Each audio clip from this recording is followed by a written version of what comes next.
Hola, vamos a dar inicio a una nueva versión de la clase de hipersensibilidad en su segunda parte que abarca hipersensibilidades tipo 2, 3 y 4. Recordando que anteriormente hablamos de la clasificación de Helicums, la cual hablaba de cuatro características, ¿cierto? Donde ya ampliamente hablamos de la tipo 1, ¿cierto? Y ahora nos correspondería hablar de la tipo 2, tipo 3 y tipo 4, las cuales tienen distintos mecanismos, por ejemplo, la tipo 2 basado en los anticuerpos IgG y IgM contra células tejidos, o los complejos inmunes de IgG y IgM en la tipo 3, o bien mediada por la hipersensibilidad retardada, principalmente dada por los linfocitos T, CD4 y CD8. Recuerden que esto es una herramienta descriptiva útil y estos son solamente respuestas que puede tener el organismo a algún tipo de antígeno, ¿ya? Por lo cual no es exclusiva de un antígeno, va a responder a un tipo en particular, ¿ya? Hay varios trastornos que pueden tener más de uno de estos mecanismos, ¿ya? Por ejemplo, ya le hemos comentado el caso de la penicilina, que puede tener una reacción de eh, tipo 1, también tipo 2, tipo 3 e incluso tipo 4, ¿va? Entonces, ¿qué quiere decir? Que no son entes por separado, sino que depende del antígeno y distintas propiedades de él, es qué tipo de respuesta de hipersensibilidad puede llegar a provocar. Vamos a comenzar con la hipersensibilidad tipo 2. La hipersensibilidad tipo 2 es denominada o se produce una destrucción celular mediante anticuerpos, ¿ya? Y donde un anticuerpo específico se une a su antígeno y lo que se desarrolla o provoca un daño o destrucción tisular, ¿ya? Estos son anticuerpos que son distintos de la IgE, porque ya vimos anteriormente la hipersensibilidad tipo 1 que la IgE es la que toma importancia. Acá, como son distintos de IgE, principalmente destacan los anticuerpos clase IgM e IgG, por su distribución en los tejidos, en la sangre, por eso son los más importantes para este tipo de respuesta de hipersensibilidad. Las células al final se van a destruir por tres mecanismos mediante estos dos tipos de anticuerpos. Estas son ya sea por activación del complemento, citotoxicidad mediada por células dependientes de anticuerpos o bien fagocitosis por opsonización. Estos mecanismos finalmente lo que van a provocar es daño a la célula, destrucción a la célula. Entonces veamos algunos detalles de esto. El primero era activación del complemento o principalmente lisis por complemento. Donde tenemos una célula en donde va a tener los antígenos en particular para cuáles son específicos estos anticuerpos, los cuales se van a unir entonces a esta célula. Bien, acá hubo lo que también conocemos como una sensibilización de la célula. Sin embargo, para que ocurra esta destrucción, tiene que iniciar la vía clásica del complemento con C1QRS, recordarán, que se va a unir a estas inmunoglobulinas y finalmente va a favorecer la cascada del complemento. Principalmente la lisis del complemento o la destrucción por complemento estaría dada porque esto va a formar a la larga el complejo de ataque a la membrana, la cual va a generar poros en la membrana de la célula a la cual tenía unidos estos anticuerpos y mediante gradiente osmótico esta célula va a crecer de tamaño y va a ser destruida finalmente. Esto sería entonces la destrucción por activación del complemento, o bien también conocida como lisis por complemento. La citotoxicidad medida por células dependientes de anticuerpos, que es el segundo mecanismo, principalmente involucra macrófagos, neutrófilos, eosinófilos y células natural killer, ¿ya? En donde lo que ocurre es que estas células en principal tienen receptores para las inmunoglobulinas, ¿ya? Para la porción constante de la inmunoglobulina. En este caso, la célula efectora tiene el C16A, que también se conoce como el Fc gamma R3A, que es un receptor para la inmunoglobulina G. Ya recuerden, tiene en la lectura o en su nomenclatura tiene a gamma. Y por lo tanto, esta es la célula la cual tiene a los antígenos para la cual este anticuerpo marcado en rojo es específico. Una vez que los reconoce y después esta otra célula, mediante su receptor de inmunoglobulina, los reconoce, va a favorecer mediante distintos mecanismos internos o de señalización intracelular la liberación de gránulos citotóxicos que van a provocar la muerte celular en la célula blanco. Principalmente, uno de los principales mecanismos asociados a las células natural killer es la liberación de estos gránulos que contienen principalmente dos moléculas, granzima B y perforinas, en donde al ser liberado por estas células, ya sea natural killer o incluso linfocitos T citotóxicos, este complejo se va a introducir dentro de la célula blanco. Dentro de la célula blanco, en esta vesícula, las perforinas van a formar un complejo que va a favorecer a formar un canal donde van a liberar las granzimas B y las van a liberar al citoplasma de esta célula, y granzima B va a favorecer una cascada de muerte apoptótica intracelular, principalmente activando una molécula denominada BIT. Eso ya desencadena toda una cascada de muerte intracelular por apoptosis, que es altamente regulada y que finalmente llega al fenotipo final, que es la muerte de la célula blanco. El tercer mecanismo es fagocitosis por opsonización. ¿Cómo funciona esto? ¿O qué es lo que hay que tener en consideración? La fagocitosis por opsonización principalmente se atribuye a los macrófagos. ¿Pero por qué los macrófagos? O en este caso los macrófagos porque tienen los dos tipos de receptores en particular. Tiene receptores Fc, como ya vimos anteriormente, puede ser receptores para Fc gamma o para Fc mu, dependiendo, o bien receptores de complemento de C3b principalmente. Entonces, una vez que un anticuerpo se une a la célula y favorece también la unión del complemento, también va a favorecer la unión de moléculas del complemento. ¿Qué va a provocar? Va a provocar, por ejemplo, que se llegue a adherir a la membrana el C3b, que es una opsonina, recordemos.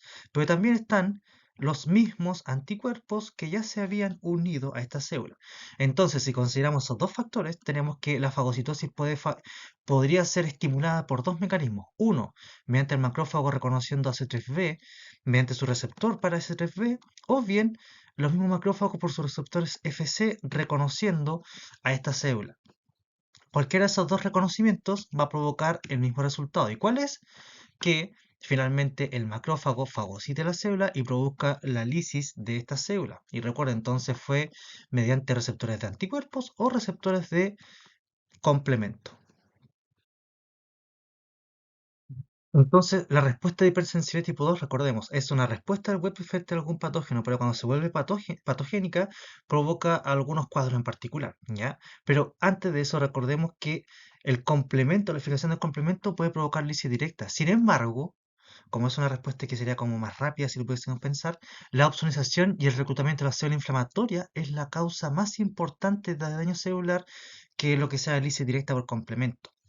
¿Ya? ¿Y cuáles serían estas consecuencias? Veamos acá esta tabla donde tenemos la célula blanco que puede ser atacada, la patología que puede desencadenar y los antígenos blancos para cada una de estas. Por ejemplo, el glóbulo rojo tenemos cuatro distintas posibilidades. Tenemos anemia hemolítica de tipo autoinmune, aloinmune, inducida por drogas o bien enfermedad hemolítica del recién nacido. Donde, por ejemplo, para la anemia hemolítica autoinmune los antígenos blancos más comunes son los I mayúscula y minúscula o bien los antígenos P. Para la hemolítica autoinmune está el antígeno D, perdón, o K, u otros. Y la anemia hemolítica inducida por drogas, que es un nuevo antígeno que es la droga más componente de la membrana del glóbulo rojo. O bien la enfermedad hemolítica del recién nacido, que también puede ser provocada por antígeno D, como estaba acá, antígeno E, antígeno K u otros.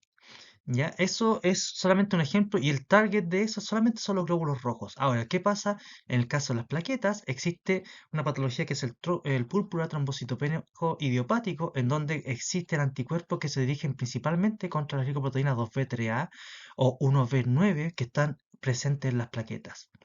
También tenemos otro célula blanca que puede ser el nefrón y el alveolo al mismo tiempo, que es el síndrome de Gauss-Pasteur, en donde el blanco, el anticuerpo, se dirige como blanco a las moléculas de colágeno tipo 4. Cuando se alteran los queratinocitos, existe una patología denominada perfingo o perfingus vulgaris, el cual los antígenos blancos son la desmogelina 1 y 3. También tenemos que las células foliculares epiteliales de la tiroide, si se dañan a este nivel, sería un fenotipo de enfermedad de Graves, donde el principal elemento de ataque es el receptor de TSH. De hecho, esto es un hipertiroidismo, ¿ya? Porque existe una mayor, al reconocer el receptor, estos anticuerpos, como que el receptor reconoce que si fuese el mismo TSH, por lo tanto provoca una mayor actividad en la tiroides. O bien, si tenemos a los miocitos, las fibras musculares, tenemos los casos de miastenia gravis, en donde los antígenos blancos son los receptores nicotínico acetilcolina del músculo estriado, o bien los receptores de tirosina quinasa del músculo esquelético. Entonces, se dan cuenta, acá tenemos un grupo de patologías, distintas células son sus blancos, ¿ya? Y por lo tanto, los antígenos blancos son exclusivos de estos tipos celulares, ¿ya? El caso del glóbulo rojo se dan cuenta que hay cuatro tipos de manifestaciones, pero es que eso depende distintas circunstancias que probablemente van a entender en cursos más adelante, como en hematología o bien en inmunohematología, que es el banco de sangre. El ejemplo que más me gusta hablar es la eritroblastosis fetal o la enfermedad hemolítica del recién nacido. ¿Y por qué? Porque tiene todos los elementos de respuesta inmune, pero llevándolo en contexto que probablemente les pueda ser un poco más familiar. Miren, ¿por qué ocurre esto? ¿Ya? Esto ocurre porque primero la madre, que es la que está aportando este feto, es de un grupo sanguíneo principalmente RH negativo, ¿ya? Bueno, el RH son bastante antígenos y donde hay un antígeno en particular que es el D es el más importante, pero vamos a hablarlo a nivel de RH como aparece en la figura y a este nivel yo creo que quedémonos con eso. Ya cuando lleguen a a cursos más adelante ya entraremos a hilar fino con los antígenos D, antígeno E mayúscula, E minúscula, etcétera. Bueno, ocurre que la madre es RH negativo, que quiere decir que no tiene antígeno RH. Sin embargo, el padre sí lo fue. ¿Ya? Entonces, a la hora de generar este individuo y por la herencia genética, hace que este individuo que está en desarrollo sí tenga el antígeno RH. ¿Ya? Entonces, durante un primer embarazo, ¿qué va a ocurrir? Esto es una respuesta inmune al fin y al cabo. Va a ocurrir que cuando se ocurre el parto, parte de los glóbulos rojos del feto, ya que estaban presentes en la placenta principalmente, ingresen a la circulación o al torrente sanguíneo de la madre. Y por lo tanto, estos glóbulos rojos poseen antígeno, digamos, poseen antígeno RH. La madre no lo tiene, entonces es una molécula desconocida para ella. Por lo tanto, sus células B específicas para ese antígeno lo van a reconocer y van a provocar todos los principios de la respuesta inmune adaptativa, la proliferación clonal y la separación en células plasmáticas efectoras, productoras de IgM al inicio, y bien células de memoria que van a madurar finalmente. Madurar me refiero a que van a provocar un cambio de clase y van a ser secretoras de IgG. Todo bien hasta ese momento. Sin embargo, el problema ocurre desde el segundo embarazo en adelante. Acá ya hubo una respuesta inmune primaria. Entonces, ¿qué ocurre? En el segundo embarazo ya tenemos, la madre ya fue sensibilizada con ese antígeno, entonces ya tiene anticuerpos para él. Los IgM no son el problema, son los IgG. Ya tenemos células de memoria específicas de IgG. Durante el embarazo también pueden pasar glóbulos rojos del feto a la madre y pueden ser reconocidas por estas células de memoria y van a provocar anticuerpos clase IgG. El problema, o si bien recuerdan, la IgG tiene una característica en particular que es distinta de la otra inmunoglobulina y que la IgG es capaz de atravesar la placenta y por lo tanto puede atacar directamente a los glóbulos rojos dentro del mismo feto, ya provocando eh, daño hepático, provocando, por ejemplo, liberación de hemoglobina, provocando las distintas metabolizaciones, ¿ya? Y entre otras cosas que no debiesen estar ocurriendo, ¿ya? Ahora, esto es un gran problema, sin embargo, tiene una opción terapéutica, que es una prevención mediante una vacuna que se denomina ROGAM, ¿ya? Que en realidad, ¿qué es lo que ocurre? Que a las madres que tienen este antecedente se les da esta profilaxis. ¿Y qué es lo que tiene? ROGAM es una vacuna que tiene anticuerpos contra el antígeno D. Ustedes dirán, pero ¿por qué le vamos a dar a la madre anticuerpos contra ese antígeno si ya los tiene? No, la cosa es mucho más simple.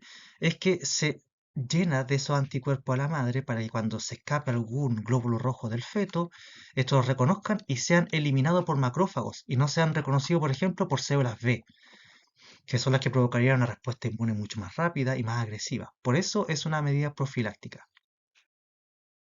¿Cómo se ayuda al diagnóstico para hipersensibilidad tipo 2? Bueno, acá tenemos una prueba muy clásica en laboratorio que ustedes también realizarán más adelante, que es el test de Coombs, ¿ya? O la prueba de antiglobulina. ¿Ya? El test de Coombs tiene dos variantes. Primero es el test de Coombs directo, el cual corresponde a una prueba de aglutinación directa. ¿Ya? ¿Cómo funciona esta prueba y qué es lo que busca? ¿Ya? Hay que entender lo siguiente, que se extrae muestra sanguínea del paciente, luego se saca una pequeña parte donde tiene glóbulos rojos y se le agrega un reactivo que es el suero antiinmunoglobulina humana, que en realidad ¿qué es lo que tiene? Anticuerpos de clase, digamos, anticuerpos anti-IgG humana. ¿ya? Y eso provoca que si van a ver si estos glóbulos rojos ya fueron previamente sensibilizados con estos anticuerpos, o sea, algún otro momento ya se unieron estos anticuerpos a estos glóbulos rojos y están dando vuelta en circulación, con este suero se provocaría la aglutinación, ¿ya? Y por lo tanto, ¿qué es lo que busca esta prueba? Busca si los glóbulos rojos del paciente están sensibilizados con anticuerpos clase IgG principalmente, ¿ya? Por eso les dije, el reactivo es una anticuerpo anti-IgG humana, ¿ya? No está conjugado a nada porque en realidad lo que se busca es generar puentes para provocar una reacción de aglutinación. También tenemos la variante indirecta, ya que es el test de Coombs indirecto o la prueba antiglobulina indirecta, ya que esto sería, se lo puedo decir en palabras simples, de acuerdo a lo que hemos estado conversando, es una aglutinación directa de reacción indirecta. ¿Ya? ¿Cómo funciona esto? Esto en realidad a la muestra del paciente, en vez de trabajar como los glóbulos rojos, como fue en este caso, trabajamos con el suero del paciente. ¿Ya? ¿Y qué es lo que hacemos? Trabajamos con otros glóbulos rojos que tienen distintos tipos o que tienen al antígeno en cual nosotros creemos que este suero puede tener anticuerpos. ¿Ya? Es muy amplio lo que estoy diciendo, tiene un contexto en particular, pero quedémonos con eso por el momento. Bien, lo que ocurre acá entonces mezclamos los glóbulos rojos que tenemos acá, que son como prácticamente nuestro reactivo de laboratorio, versus el suero del paciente. Los mezclamos, entonces en la primera instancia, ¿qué va a ocurrir? Va a haber sensibilización, porque los test de Coombs buscan o reaccionan contra anticuerpos de clase IgG. Entonces recuerden que la IgG, al ser tan pequeña, no provoca aglutinación. Entonces, ¿qué es lo que provoca? Sensibilización. Entonces, la siguiente etapa, ahora sí le agregamos el reactivo que utilizamos acá, que es el suero antiinmunoglobulina humana, que recuerden que es un anticuerpo anti-IgG humana, y este se va a generar los puentes y provocar la reacción positiva, o sea, va a provocar aglutinación. ¿Qué es lo que busca el test de Coombs indirecto? Entonces lo que busca son anticuerpos de clase IgG en el suelo de un paciente contra antígenos eritrocitarios de otro individuo. ¿Ya? Eso es lo que buscan los anticuerpos de clase IgG en el suelo del paciente, ¿ya? Que son específicos contra algún antígeno eritrocitario de otro individuo. ¿Ya? Lo más común es que esto, o en qué caso se ocupa el test de Coombs indirecto en la enfermedad hemolítica del recién nacido, pero a quién se busca en la madre, versus el test de Coombs directo que se buscaba es la enfermedad hemolítica del recién nacido, pero en el recién nacido, ¿ya? Acá se explora los glóbulos rojos del recién nacido, acá se explora el suero de la madre. O bien también el test de Coombs indirecto se ocupa como screening pretransfusional cuando se va a transfundir unidades de glóbulos rojos a un paciente. Ya el test de Coombs directo además es útil para la anemia hemolítica ya sea alo y autoinmune o incluso la inducida por drogas. ¿Cómo se ayuda entonces al diagnóstico de sensibilidad tipo 2, además del test de Coombs? Tenemos otras variantes porque recuerden que el test de Coombs es específico para glóbulos rojos. ¿Qué pasa con el grupo de trombocitopénico idiopático que es específico a plaqueta? En este caso, el laboratorio ayuda ya que puede detectar en el hemograma trombocitopenias, que son severas, incluso menores a 200 a 20.000 plaquetas por milímetro cúbico, con pruebas de coagulación normal, pero sí se pueden hacer pruebas para identificar los anticuerpos contra el complejo 2B3A de glicoproteínas o 1B9 y encontrar esos anticuerpos específicos contra plaquetas. El síndrome de Gutt-Pasteur recuerdan que atacaba a dos células. Acá lo importante es por inmunofluorescencia buscar el patrón lineal de anticuerpos en riñón y pulmón. Para el perfingo, acá se basa más que nada en antecedentes clínicos y también por inmunofluorescencia indirecta, buscando un patrón de red de pesca por IgG en queratinocitos.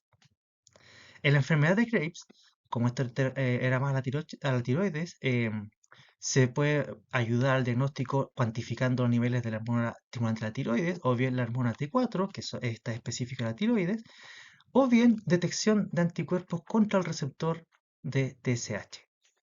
Y para la miastenia gravis, acá se hace con los antecedentes clínicos y la detección de anticuerpos anti-acetilcolina. Ahora veremos la hipersensibilidad de tipo 3. La hipersensibilidad tipo 3 se basa en que los antígenos inducen anticuerpos IgG y IgM. Ya eso parte de una respuesta inmune normal. Sin embargo, esta respuesta comienza de 2 a 6 horas del contacto con el antígeno aproximadamente. Ya no es tan inmediata como por ejemplo la hipersensibilidad tipo 1. El punto clave aquí es que existe la formación de complejos antígeno-anticuerpo, también denominado como complejo inmune. ¿Ya? Y estos principalmente es cuando ocurren tejidos o en ciertos lugares importantes. Con la formación de complejos inmunes se provoca la inflamación del tejido donde principalmente va a haber un compromiso de neutrófilos, monocitos y las moléculas de complemento que van a favorecer este estado inflamatorio en los tejidos a raíz de los complejos inmunes. Ejemplos de hipersensibilidad tipo 3 o patología, tenemos enfermedades que son de tipo autoinmune, que cursan con una respuesta de hipersensibilidad tipo 3, como el lúpulo eritematoso sistémico, artritis reumatoide, esclerosis múltiple. También tenemos reacciones a fármacos, principalmente a penicilinas y sulfonaminas, y enfermedades infecciosas también pueden cursar con esto. Por ejemplo, el mejor ejemplo es la glomerulonefritis post-estreptococócica, que ocurre después de una infección por estreptococo. ¿Ya? Pero pueden ocurrir también en otros tipos de infecciones por microorganismos una respuesta de hipersensibilidad de tipo 3. ¿Cuáles son los mecanismos de esta hipersensibilidad tipo 3? Primero, hay que considerar que para ocurrir este tipo de respuesta, los complejos inmunes no se deben eliminar de forma natural. ¿Ya? Porque un complejo inmune tiene que ser removido, ¿cierto? Pero en este tipo de patología algo está provocando que estos no se eliminen de forma normal. Puede ser porque los antígenos generan complejos inmunes muy grandes, difícil de fagocitar por el caso de los macrófagos, ¿ya? También existe una alta afinidad del antígeno por los tejidos, o bien que el antígeno esté altamente cargado, también impidiendo su fagocitosis, o el mismo sistema fagocítico se encuentra alterado. Esas son cuatro posibilidades, ¿ya? Pero las etapas de esta hipersensibilidad tipo 3 corresponde a la primera, es que se formen los complejos inmunes. Para que estos complejos inmunes se formen, pueden ser tanto antígenos internos o externos, internos porque puede ser autoinmune o externo por algún proceso infeccioso u otro. La respuesta inmune contra esto es generar anticuerpos, ¿ya? Y estos anticuerpos van a ser los que van a provocar después los complejos inmunes circulantes. Si los complejos inmunes se pueden movilizar a través de los tejidos, o sea, pueden movilizarse y llegar a tejidos y también cuando llegan ahí se depositan. Eso es como la primera parte de formación de complejos inmunes. La segunda parte es que ya estos complejos se depositen, ¿ya? ¿Y cómo o qué considerar? Para considerar ese depósito hay que considerar el radio de antígeno y anticuerpo en los complejos inmunes. Por ejemplo, si existe un exceso de anticuerpo en este complejo inmune, el complejo inmune se vuelve insoluble y no circula y por lo tanto va a ser eliminado por los macrófagos del vaso u otros del sistema retículo endotelial. Además, si tenemos otro caso donde exista un exceso de antígeno, los complejos inmunes son más pequeños, ¿ya? Y estos pueden circular libremente y traspasar donde la sangre se convierte en fluidos principalmente. ¿Y dónde son los lugares más importantes? ¿O qué fluidos? La orina y el líquido sinovial. O sea, a nivel renal y a nivel de articulaciones principalmente. Y después estaría en la etapa ya de la reacción inflamatoria por culpa de estos cuerpos inmunes o complejos inmunes que se depositaron, donde los complejos inmunes que han sido depositados activan la vía clásica del complemento, donde C3A y C5A reclutan macrófagos y neutrófilos, los que favorecen el daño inflamatorio del tejido, donde por lo general esta reacción inflamatoria provoca manifestaciones de vasculitis, artritis o glomerulonefritis, dependiendo en dónde estén primariamente depositándose los complejos inmunes. Los mecanismos de hipersensibilidad los podemos separar en dos grandes grupos. Tenemos las que se denominan como reacciones locales. El mejor ejemplo en hipersensibilidad tipo 3 de reacción local es la denominada reacción de Artus, ¿ya? ¿Y qué es lo que es la reacción de Artus? Es una respuesta de vasculitis local, donde los complejos inmunes se depositan en sitios localizados y sus síntomas comienzan a aparecer entre 4 a 12 horas de la exposición a este antígeno. ¿Ya? El antígeno, recuerden que puede ser una amplia variedad, por eso hablemoslo genéricamente. Las manifestaciones clínicas de la reacción de Arthur involucran un dolor severo, hinchazón, endurecimiento, edema, hemorragia y necrosis vascular. ¿Ya? ¿Y qué tipo de situaciones puede causar esta reacción de Artus, que es un tipo de reacción de respuesta hipersensible tipo 3? La respuesta a vacunas, a inyecciones, por ejemplo en vacunas la de difteria o la de tétanos o con toxoides son principalmente en inyecciones, por ejemplo, a insulinas, o bien picaduras repetidas de insectos. Se habla de que la reacción de Arthur ocurre por exposición repetidas veces de un antígeno en particular. Por eso se habla de reposición o de picaduras repetidas de insectos. ¿Ya? Y finalmente por eso es cómo se habla o qué puede ocurrir. Pero lo importante es que la reacción de Artus es una reacción de tipo local, que está localizada. En cambio, tenemos las reacciones sistémicas y el mejor ejemplo de mecanismo de respuesta hipersensibilidad tipo 3 de reacción sistémica es la denominada enfermedad del suero. ¿Ya? La enfermedad del suero corresponde a respuesta inflamatoria sistémica, donde los depósitos complejos inmunes ocurren en varias partes del cuerpo, en varias áreas.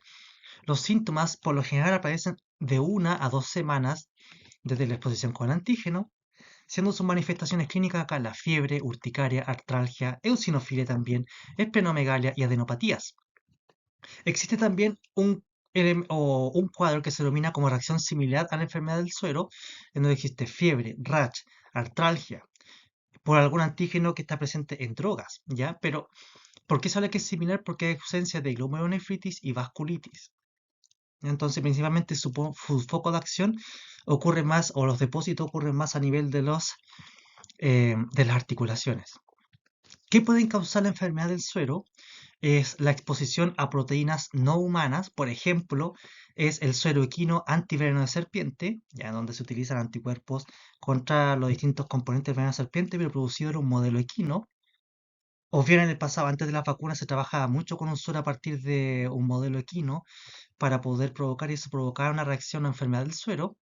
O también el uso de anticuerpos quiméricos, o sea que tengan componente animal y componente humano, como por ejemplo el rituximab.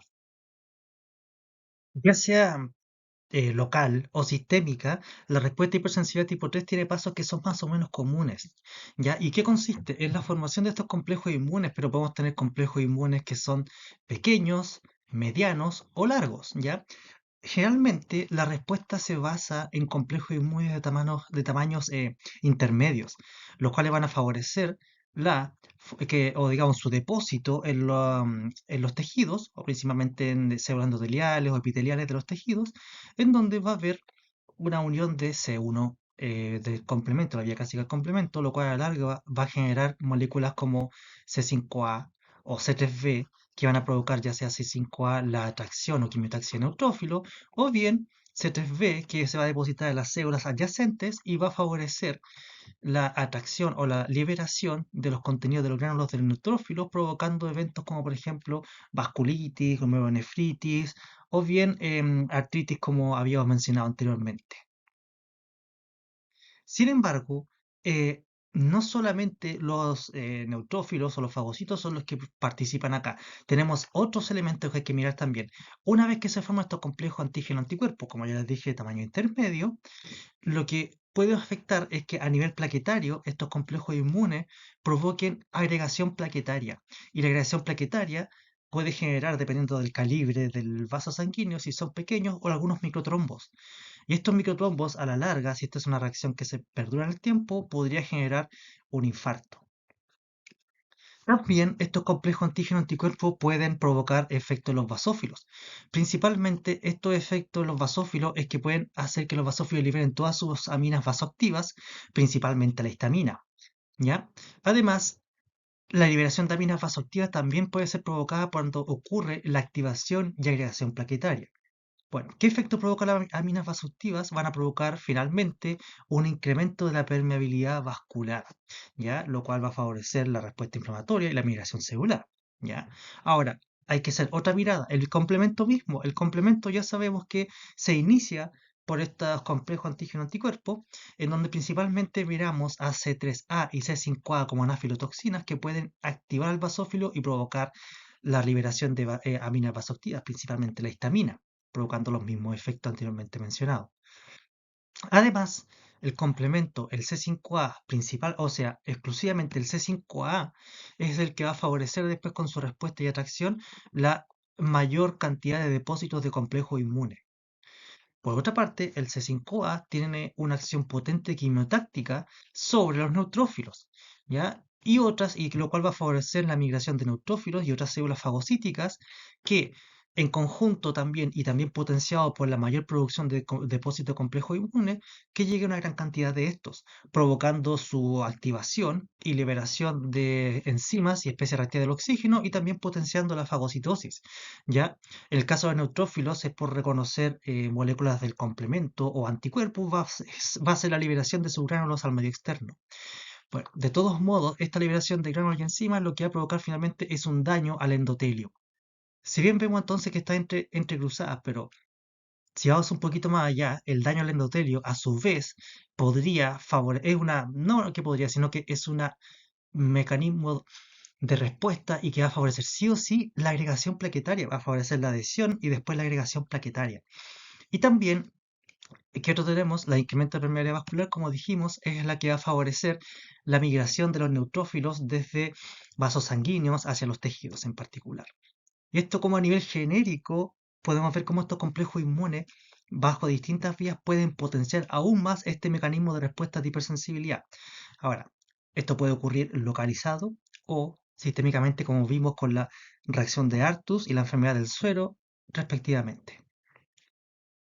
En la siguiente imagen que vemos consecuencias de este mecanismo de hipersensibilidad tipo 3, podemos ver imágenes de microscopía óptica y inmunofluorescencia de en la primera columna a la izquierda del marcaje o una glomerulonefritis mediada por anticuerpos anti la membrana basal y a la derecha correspondería a una glomerulonefritis mediada por complejos inmunes. En realidad a la izquierda corresponde al síndrome de Gauss-Pasteur, que si bien recuerdan, lo vimos en la hipersensibilidad tipo 2. Y a la derecha tenemos el lupus eritematoso sistémico, que es un ejemplo de la hipersensibilidad tipo 3.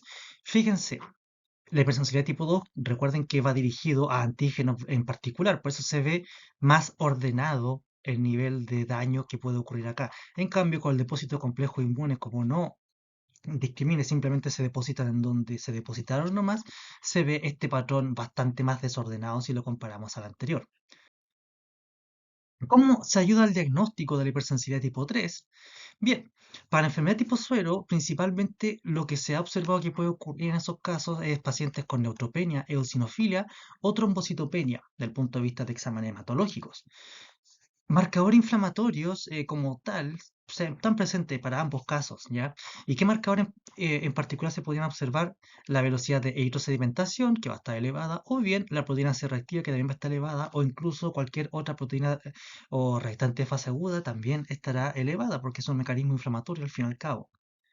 O bien podemos observar consumo de complemento. ¿Y cómo se observa el consumo de complemento? Es que se observan que los niveles de C3, C4 están disminuidos y también la prueba CH50, que recuerden que evalúa de forma macro la vía clásica del complemento, también está disminuida. Con esto ahora daremos paso a la hipersensibilidad tipo 4. La hipersensibilidad tipo 4 es la hipersensibilidad que está mediada por células, ¿ya? Esta ocurre bastante tarde, entre 24 y 48 horas de contacto con el antígeno. Principalmente están involucradas células TCD4 específicas para un antígeno que está sensibilizada y células TCD8, ¿ya? Y participación de algunas citoquinas como las que están nombradas acá, destacando la interleuquina 2 y el interferón gamma. ¿Qué ocurre o qué es lo que potencia esta reacción? También ocurre una atracción y movilización de macrófagos que son activados por citoquinas, ¿ya? Y por lo tanto se observa un infiltrado perivascular característico donde se observan macrófagos, linfocitos y también hay edema. Otro elemento también característico de esto, en algunos casos en particular, son la presencia de granulomas. En los granulomas se caracterizan por ser cuerpos cerrados de bastante macrófago, donde al fusionarse estos forman las denominadas células gigantes multinucleadas, que es un acúmulo de varios macrófagos, o bien también presencia de células epiteloides que están limitando a estos macrófagos. ¿Qué agentes intracelulares y antígenos de contacto pueden provocar? Por ejemplo, tenemos bastante, o algunos antígenos o bacterias intracelulares como los micobacterios en tuberculosis, u otros, también algunos hongos en particular. Podemos ver distintas especies de hongos que pueden provocar una respuesta de hipersensibilidad tipo 4, también algunos parásitos y unos virus, ¿ya? Por eso son más común esta respuesta en microorganismos. ¿Ya? Pero también tenemos, como dicen acá, antígenos de contacto, ¿ya? Los antígenos de contacto por lo general son moléculas como níquel o algunos tipos de cloruro o tintes de cabello o incluso la hiedra venenosa que favorecen este tipo de respuesta. Después vamos a ver a qué se refiere en particular y por qué estos elementos de contacto generan esta respuesta. ¿Cuáles son las fases de la hipersensibilidad tipo 4? En primero está la fase de sensibilización. Recuerden que hablamos de que hay una sensibilización de células TSD4 positivas, en donde va a ocurrir en primera instancia una presentación antigénica por una célula presentadora de antígeno y va a presentar a una célula T helper, CD4 positivo obviamente, ¿ya? en donde esta presentación antigénica va a favorecer la mayor actividad de esta T helper y su expansión clonal, ¿ya? Donde la expansión clonal va a generar clonas de memoria y efectoras y por lo general la respuesta de hipersensibilidad tipo 4 está principalmente dominada por células T helper tipo TH1, pero también podría haber respuestas o células tipo T helper 17, TH2 o incluso CD8 en particular, ya en donde más encima esta actividad está potenciada por la misma célula porque las mismas citoquinas que va secretando por su activación son las que favorecen su mayor actividad y su multiplicación. Esa es la fase de sensibilización.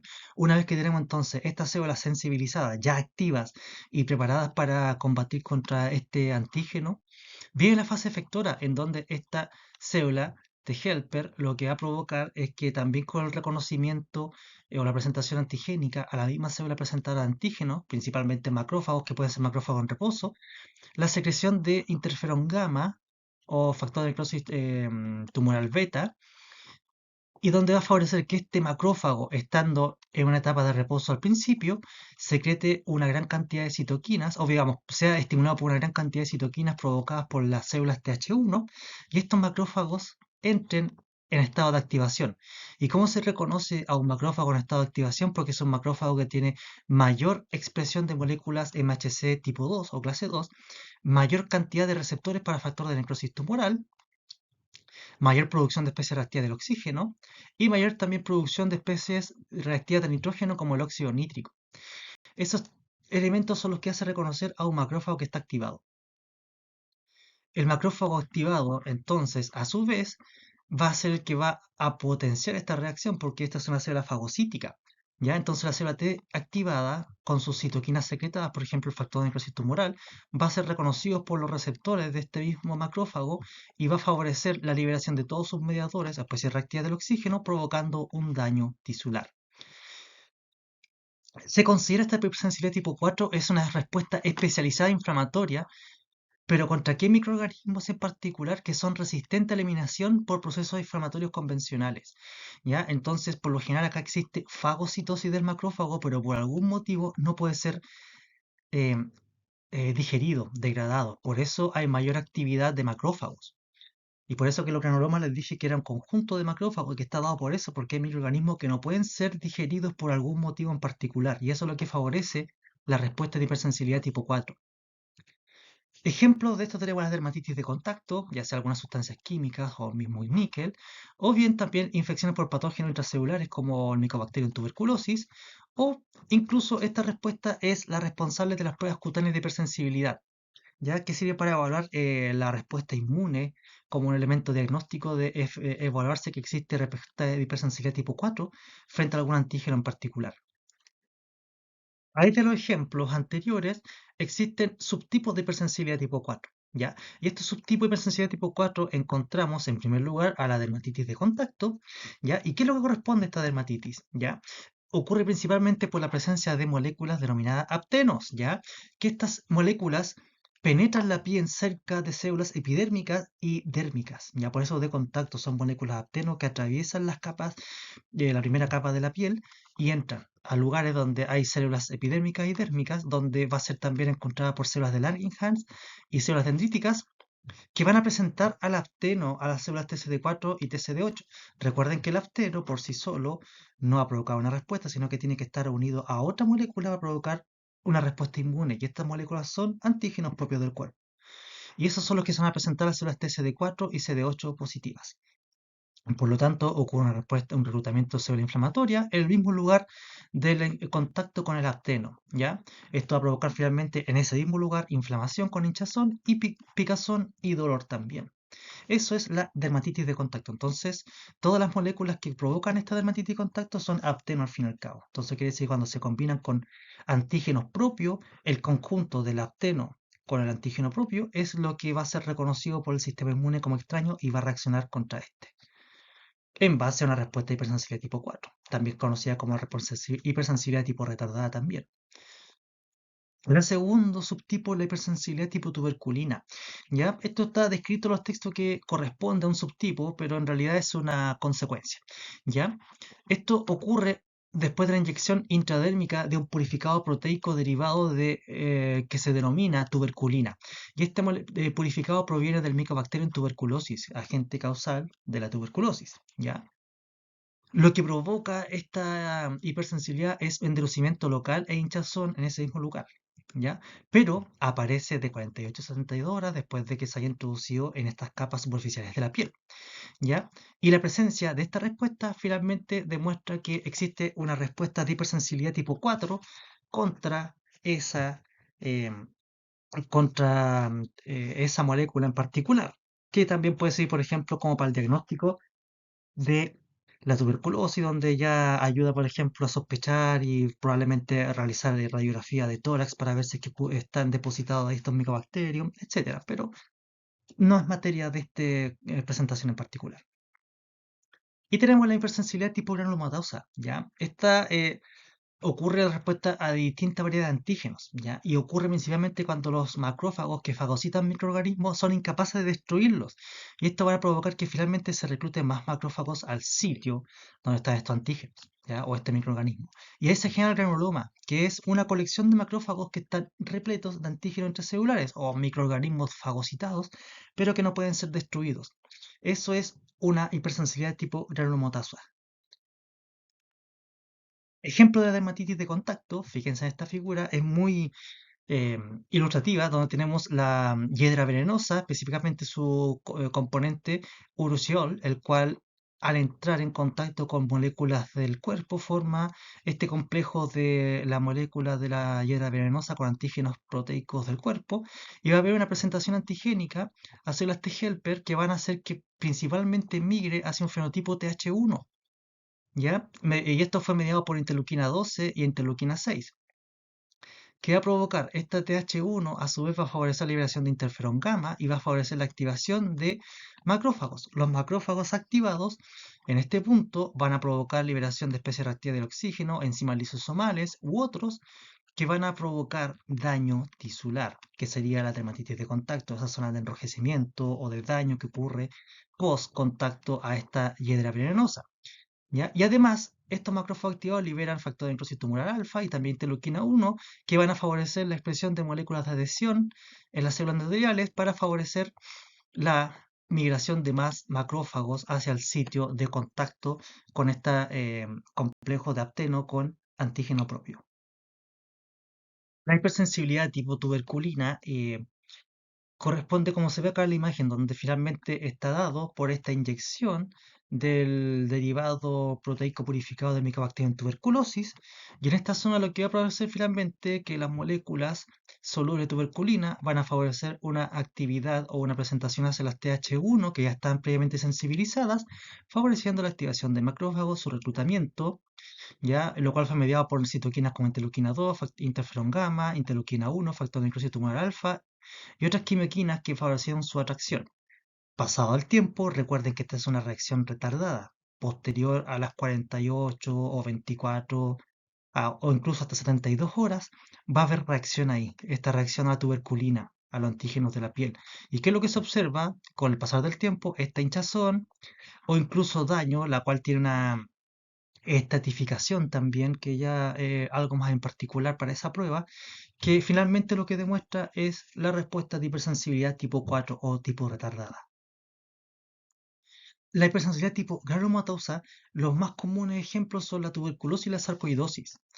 La, la enfermedad granulomatosa se denomina por la formación de granulomas, ya lo hemos conversado, finalmente es este complejo de células de macrófagos llenos de bacterias intracelulares o microorganismos intracelulares que no pueden ser digeridos, con células epiteloides también, e incluso células células Th1 principalmente. Los macrófagos también se encuentran activados y prácticamente esto hay que mirarlo como que es una cárcel para ese microorganismo. Por eso hay célula epiteloide, que la gracia es que finalmente después encierran esto con la consecuencia o con el consecuente daño al tejido alrededor.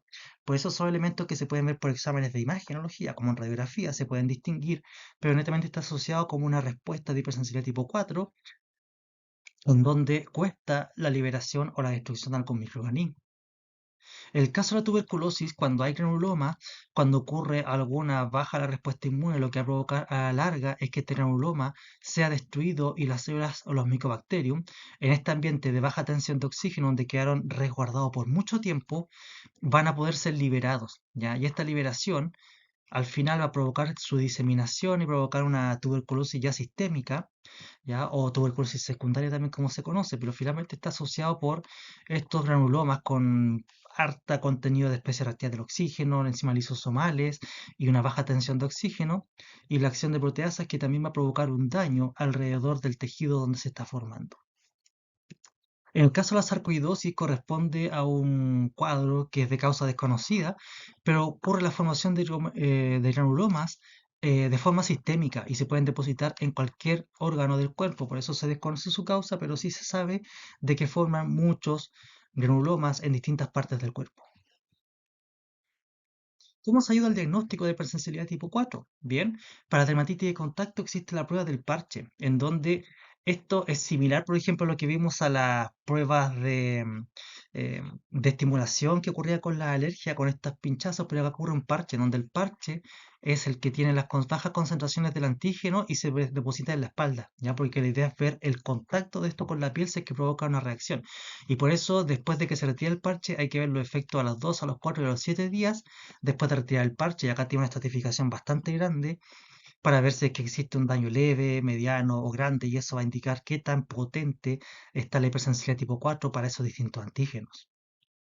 En el caso de tipo tuberculina, es la misma prueba de tuberculina, que lo que ya sabemos que indica que hay respuesta de hipersensibilidad tipo 4 contra este derivado proteico purificado.